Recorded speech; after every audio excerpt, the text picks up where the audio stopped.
खासकर ये जो उत्सवों के साथ इसको क्लब किया है, ये प्रधानमंत्री जी की बहुत ज्यादा संवेदनशीलता है।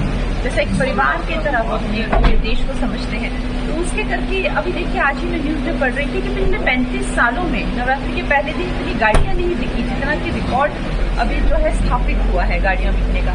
तो उसके साथ ही लोगों में एक बचत उत्सव को लेकर इसको जो है लोग मना रहे हैं। और प्रधानमंत्री जी ने ये भी एक आह्वान किया है कि भाई आप जो है खर्चा करें तो स्वदेशी पे करें, क्योंकि अब आप देख रहे हैं कि हमें चाहे दूसरे देशों से जब हम किसी के साथ compete करते हैं, जब हम आगे बढ़ते हैं तो नेचुरली है कोई नहीं चाहेगा कि भी आप उनका स्थान लें। तो अब हमें जो है अब ये चौथी तीसरी अर्थव्यवस्था से अगर आगे निकल जाना है तो हमारी जो बैकबोन है वो होनी चाहिए आत्मनिर्भरता। और मेक इन इंडिया के तो खैर वो जब से 2014 से सबसे ज्यादा उन्होंने जो मैं कहूंगी कि भारतवर्ष के लिए प्रधानमंत्री जी ने बहुत कुछ किया, लेकिन जो सबसे बड़ी बात उन्होंने जो की हुई है वो ये है कि जो एक आत्मसम्मान की भावना और मेक इन इंडिया की भावना और जो भारतीय है वही श्रेष्ठ है, ये जो भावना है ये जन जन साथ में लाई है। तो इसी भावना को साथ लेकर ही हम जो है एक वर्ल्ड पावर बन पाएंगे, जो हमारा विकसित भारत का जो सपना है उसे पूरा कर पाएंगे। धन्यवाद। Lal ji got the Dada Saheb Phalke award. How do you see the national award ceremony? बहुत ही गरिमापूर्ण जो तरीके से अवार्ड होते हैं और सरकार का कलाकारों के साथ परस्पर इस तरह का एक इवेंट होना जहां पे उनके काम को लेकर महत्वता उनको दी जाए। मोहनलाल जी ने और इतना ज्यादा आई थिंक एक तरह से भारत में बहुत बड़े उनका नाम है, वो सुपरस्टार है, लेकिन नेशनल लेवल पर उनको ये सम्मान मिलना, इस तरह से उनके काम को प्रोत्साहन मिलना, रिकग्नाइजेशन मिलना, तो किसी भी कलाकार को बहुत अच्छा लगता है। जब ऐसा हम लोग देखते हैं अपने सीनियर्स के साथ, हमको भी अच्छा लगता है। Thank you. में जो अभी जैसे फ्लड्स आए, बहुत प्रॉब्लम हुई स्टेट में, कैसे देखते हैं आप और गवर्नमेंट का, स्टेट गवर्नमेंट का रिस्पॉन्स और सेंटर का कैसा रहा? देखिए हमारे जो हिमाचल प्रदेश हो गया, ये जो बरसात है ज्यादा करके सारे ही राज्यों पे किसी न किसी तरीके की, चाहे पंजाब कह लीजिए, उत्तराखंड कह लीजिए, ये सब आसपास के भी राज्यों पे काफी भारी गई है, नुकसान सबका ही बहुत हुआ है। हिमाचल प्रदेश में खासकर बहुत निराशाजनक सिचुएशन है, क्योंकि वहां पर अगर आप देखें NHAI का जो है वो काम पूरे युद्ध स्तर पर हो रहा है। उन्होंने रातों रात जो है जैसे कैसे जो है कनेक्टिविटी ला दी, लेकिन जो लिंक रोड है और जो राजमार्ग है उनकी बहुत दुर्दशा है, वहां से मलबा तक नहीं उठा हुआ है। तो मैंने अभी मुख्यमंत्री जी को भी वहां पे हिमाचल में जो एक लेटर लिखा है, विक्रमादित्य को भी मैंने लेटर लिखा है, वो PWD मिनिस्टर हैं। एक शर्मनाक जो है ये एक मुझे लगता है हमें एक टीम बनकर अब जो है लोगों को इस आपदा से निकालना चाहिए। अभी वहां पर मैंने खुद वहां जाके भी आपको बताया था वीडियो की, मलबा तक नहीं उठाया, चट्टाने गिरी, वो उठाया नहीं है। तो आई थिंक कहीं ना कहीं लोग भी हताश हैं, निराश हैं उनसे। मैम मंडी आपकी जो कॉन्स्टिट्यूएंसी वहाँ सबसे ज्यादा प्रॉब्लम हमेशा आती है, तो उसका लॉन्ग टर्म सोल्यूशन है कुछ?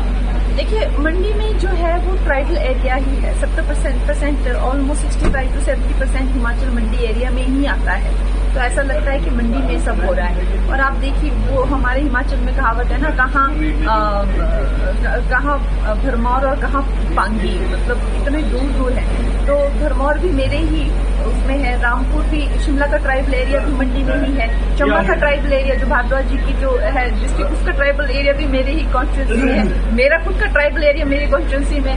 तो खैर आई थिंक ये अब क्या कह सकते हैं, पूरे देश का सबसे ज्यादा क्षेत्रफल वाला ये सेकेंड लार्जेस्ट क्षेत्रफल वाला ये एरिया है। तो मुश्किल है, इनसर्विसेबल है, इसमें कोई दो राय नहीं है, किसी से छुपा नहीं है। लेकिन फिर भी चलो लाहौल स्पीति मेरे क्षेत्र में है, तो बहुत ज्यादा नॉन माइलेज भी है, नो माइलेज एरिया भी है, जहाँ पे डेड माइलेज जिसको कहते हैं, बहुत सारा डेड माइलेज एरिया भी है, जहाँ पे कोई लोग नहीं है, लेकिन बस सिर्फ पहाड़ और नदियां ही हैं। तो खैर अब जैसा मैंने कहा कि ये कॉन्स्टिट्यूंसी की जो पूरी बनावट है, जिस तरह से पूरा क्षेत्रफल है, इस तरह से पूरा ट्राइबल एरिया है, तो है चैलेंजिंग टेरेन पर। मैम क्लाइमेट चेंज का जो वाइडर इशू है और जो पहाड़ी क्षेत्र उत्तराखंड की आपने बात की, हिमाचल जो इफेक्ट हो रहे हैं, इसको कैसे एड्रेस करना चाहिए? बिकॉज ये हर साल और ज्यादा प्रॉब्लम आ रही है। देखिए आगे गोइंग फॉरवर्ड हमारा जो, मैंने वहाँ पे बैठकर लोग अपने जो भी लोकल जनप्रतिनिधि है उनसे भी बात की कि एक होलिस्टिक अप्रोच होनी चाहिए, कि सिर्फ ये टूट रहा है हम इसको डंगा दे दें, टूट रहा है डंगा दे दें, ये एक अप्रोच से हम आगे नहीं बढ़ सकते हैं। सबसे पहले तो हमारा ग्रीन कवर, जो जिस तरह की ट्रीज वहाँ पे उगते हैं देवदार के, उनका क्या विशालकाय होती है, उनकी जड़ें कितनी होती हैं। एक तो सबसे पहले ट्री कवर वहाँ पे कितनी ज्यादा तस्करी लड़कियों की स्मगलिंग हो रही है, एक वो सबसे बड़ा चैलेंज है। सेकंड जो चैलेंज है कंस्ट्रक्शन, अभी जो डिजास्टर जो मिनिस्ट्री होती है उसके सर्वे में बताया गया कि दुगना भार जो है हिमाचल की वैली पर है जितना वो ले पाएगी, और 4 गुना जो है उत्तराखंड की वैली पर है।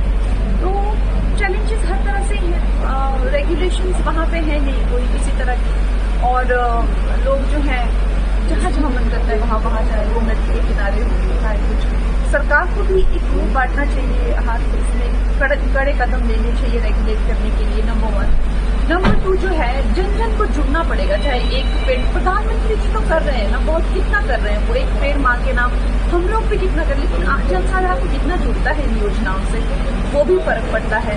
और तीसरा जो कंजर्वेशन जो है कि हमें जो है कि अब जैसे जहाँ मैं जाती हूँ वहाँ पे उनकी डबल लेन है, उनको 4 लेन चाहिए, फिर जब 4 लेन होता है तो उनको लगता है कि पहाड़ कट गए, फिर उनको वो जो है इससे असुविधा भी हो जाती है। वो भी एक नेता जो है वो इलेक्शन लड़ने के लिए जो है विकास तो करना चाहिए, तो उसके साथ में लोगों को अपनी स्थिति देखते, पहाड़ों की स्थिति, पहाड़ हर जगह से जो है वो नीचे से काट, जैसे आप किसी की एक टांग काट दें तो कैसे खड़ा रहेगा, तो वो भी एक स्थिति है। तो स्थितियां कई हैं, जैसे आप कह रहे हैं कि आगे चल के कैसे चलना चाहिए, होलिस्टिक अप्रोच से ही आ जाएगा कि ब्यास को इस तरफ कर दो, डंगा लगा दो, पहाड़ को रोको, ये कहने में सुनने में शायद अच्छा मन को बहलाने वाली बात लगती है, ग्राउंड पे इसका कोई मायने नहीं बात होगा।